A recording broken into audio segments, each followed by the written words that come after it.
Right? You look at the East, you got 4 legitimate contenders, and then you got a bunch of lightweights. Exactly. You got 4 contenders, then you have a question mark over Orlando. Yeah, you have the big 7'2", 285-pound question mark, because he's a big question mark, because if he's consistent, he sits there and they play hard, him and Jameer Nelson, they're going to be tough. But really, NBA Finals, it's really between Miami, Chicago, New York. I'd give the Lakers, Oklahoma City, and Memphis. Gotcha. Like, that's what I think. Yeah.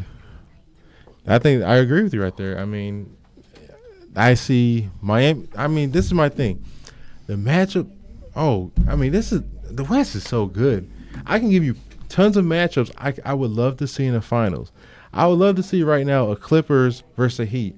I would love to see Oklahoma City versus the Heat. I would love to see Oklahoma City versus the Bulls. I would even possibly love to see the Clippers versus the Bulls matchup. I like to see Memphis against the Bulls. Exactly. Memphis, because they're so deep in the West. Yeah. That's why it's so hard to win a title in the West. It is. Because you're literally coming out of a dogfight. But that's why they're always so prepared. Well, in the East, you got the first 2 rounds, which really aren't much, into the Eastern Conference Finals.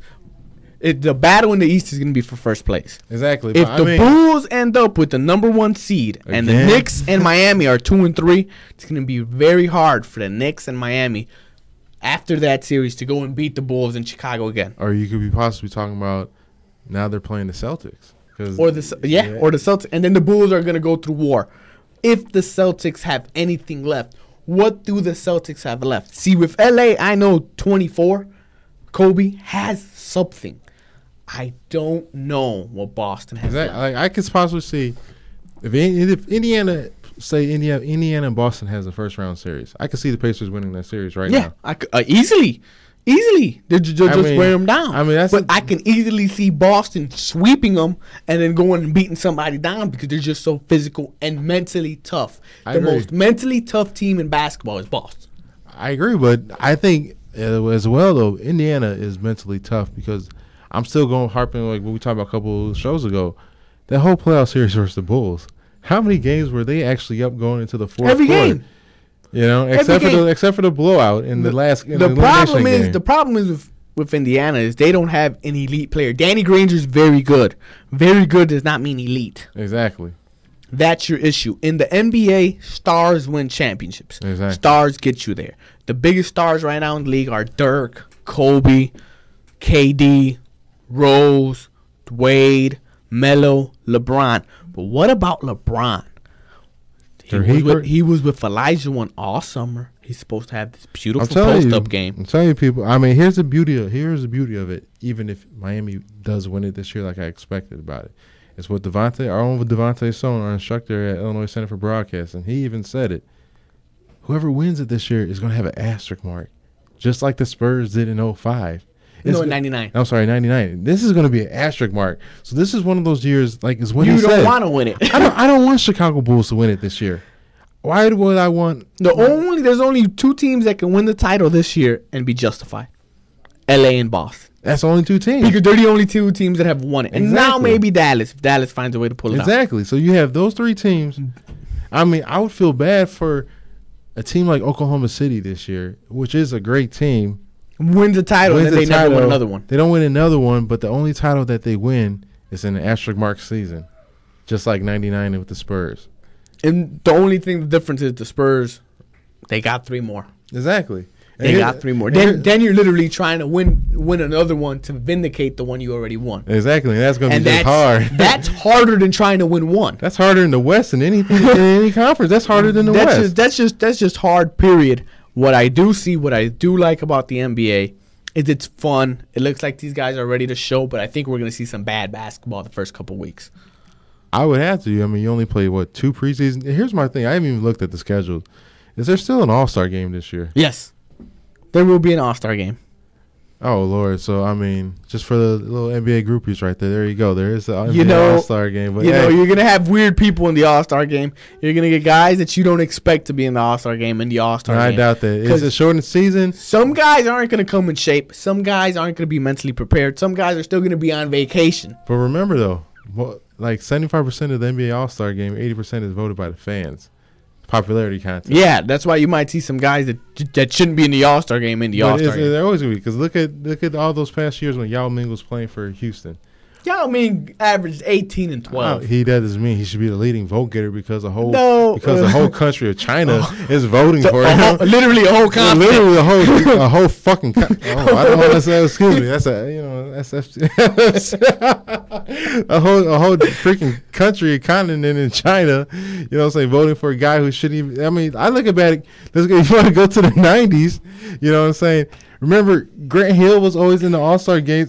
Grant Hill was injured. He was in the early 2000s. Grant Hill was injured, people. The man did not even play the first 40 games of the season. No, he didn't play a whole season one year. He played 2 games. He literally re-injures his ankle 5 minutes into the second, either the first or second game of the season. And he still voted in the All-Star game. That's what's wrong with the NBA as far as these. Well, the biggest problem with the All-Star game, with the NBA All-Star game, it's these guys really are there to party. They're not there to play. Of course. I'm just I'm intrigued about this matchup though in the All-Stars though. Derrick Rose, Chris Paul, as far as point guards in the West. You know what I'm saying? Then you still got Darren Williams behind Derrick Rose right now. And then third would be Rondo. But you got Darren Williams now as the second point guard in the All-Star game. But in the West, you still got Russell Westbrook. Oh, I'm saying. That's what I'm saying. Now you got Darren Williams and Russell Westbrook. I think Stephen Curry might step up his game, and Stephen Curry can ball. He's just skinny, but he can flat out ball. He will shoot your lights out. Man, I can't believe his brother still was playing with Duke. I like Duke. I respect Duke. I'm not the biggest Duke fan. I hate Duke. I'm a UNC fan. I'm not big on them, but they don't come up with great players. They just don't. They don't. They come with average to above average players. You know who actually, I would say this about another team. I love them, but it's the truth, though. Carolina has only had a few players who actually done good in the NBA. No. Antoine Jameson's had a solid career. All-star. I'm just saying. Vince Carter's had an all-star career. Those two guys are better than anybody that's come out of Duke in the last 20 years. Oh, I mean, no. I'm not saying they're horrible. I mean, North Carolina is elite. A machine. I'm just finding it's elite. What program is it? North Carolina that leads it? What college program do you think leads the NBA with having the most players in it? It'll probably be North Carolina would be in the top 3 or 4. Kentucky, because Kentucky with Calipari, anywhere where Calipari's been pulling players out since he pulled out Marcus Camby in Massachusetts. Exactly. I mean, it's really more now about the coaches than it is about the actual teams. I agree with you. Because coaches jump around from everywhere. Ohio State's come out with players. They ain't been great, but everywhere. Thag Mata's his name, I believe. Yeah. He's come out with solid players. UCLA had a string there for 4 or 5 years. Man, Howard, yes. That's what that's my thing. Flalo. That's why Westbrook. That's why I say with only Love. I say with Carolina only because Roy Williams factor. Because you look at when Roy Williams was at Kansas. Paul Pierce. Okay, but who else though? Danny Manning was Larry Brown. Yeah. You're right about that. That's all. That's all I'm saying about Carolina. I love my school. Collison, Kirk Heinrich. Like I said, but they're solid pros. They're solid pros. I believe guys like Kirk Heinrich and Collison are guys you need on your team to win. I think here's my thing.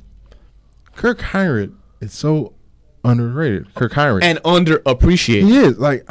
If I was mad when the Bulls let him go, but they had to. But I was mad because they had to make the transition. What I do think though is I think Kirk Heinrich will end up back in Chicago. He'll be a perfect backup point guard. Perfect fit for the Bulls. He's a system. No, he's the perfect combo guard. Yeah, because he can shoot and he can pass. The one guy I really wish they would amnesty, but I guess they're not, would be Ben Gordon. If we could get Ben Gordon shooting those threes with Derrick Rose, watch out.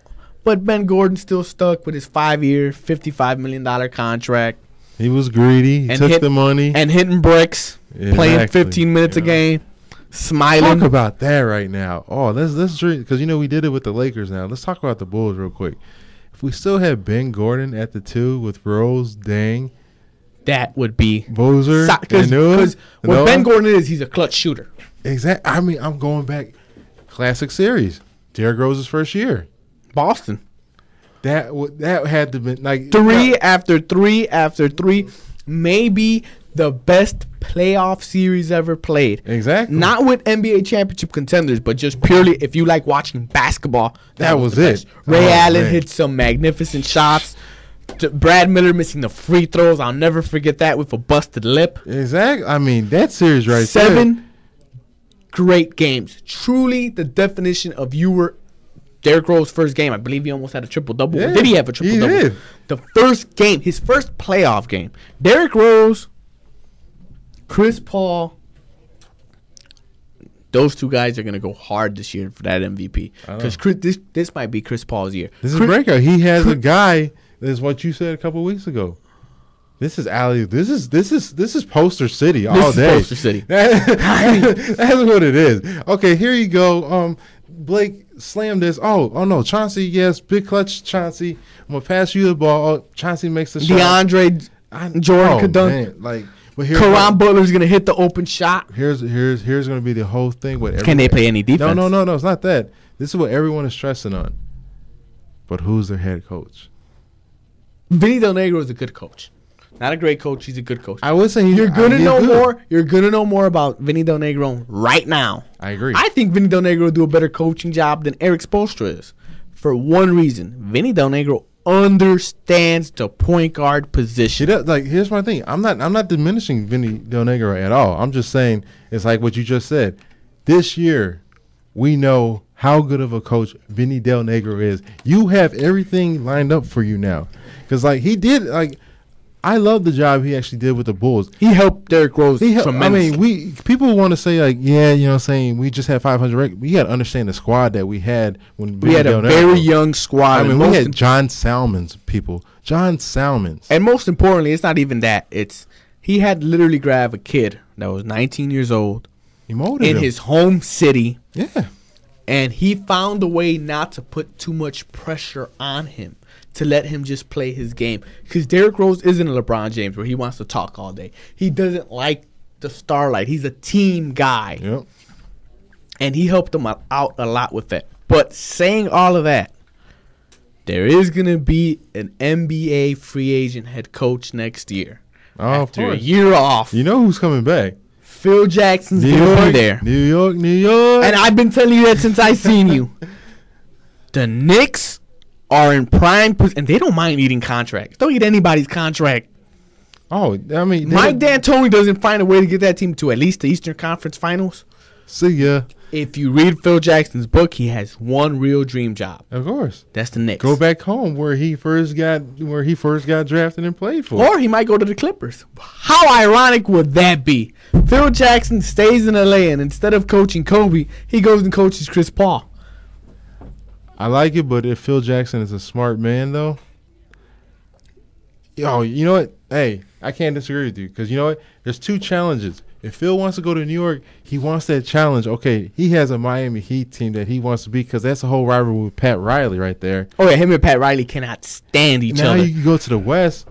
Okay, yeah, now you want to stick it one up to Jerry Buss and the Lakers organization, but you also have there's so bunch of great teams in the West. I think it's more likely what you said. If D'Antoni don't get the job done this year, that's the only spot I see Phil Jackson at. He will take that in a heartbeat, and I think New York Because he always gets the itch to coach. exactly. And you know New York will give him everything to get he'll- him. He'll get 12, 14 million. And- They'll basically give him the checkbook and say, just put the number down, Phil. And Phil Jackson, the one thing I do see, and a lot of people fail to recognize this, there's only one player in the whole NBA that matches up well with LeBron James. That's Carmelo Anthony. Of course. That's the only Of guy. course. Well, you know what? We'll talk about this in another NBA issue because we're going to be wrapping this up pretty soon. But, you know, I remember ESPN First Take. They had this whole debate last year, Skip Bayless and everybody. Who's better, LeBron James or Carmelo Anthony? I would say Or this. who would you want on your team first of all? That's what was the I've original always question. told you this. I've told you this since I met you. LeBron James is the most talented player to have ever stepped on an NBA court. He got to play in the Eastern Conference and win a lot of games against a very bad division. But when it came time to win the big game, he couldn't do it for some reason. Mentally, physically, who knows? It's just a block he has. I don't know if he has that killer in him. But he's a great player. Exactly. He's the best, most talented player in the league. Him and Dwight Howard, by far. I agree. But Carmelo Anthony has that killer, the true killer in him. If he plays defense, I'm telling you this right now, when Melo wants to go get 30, he's going to get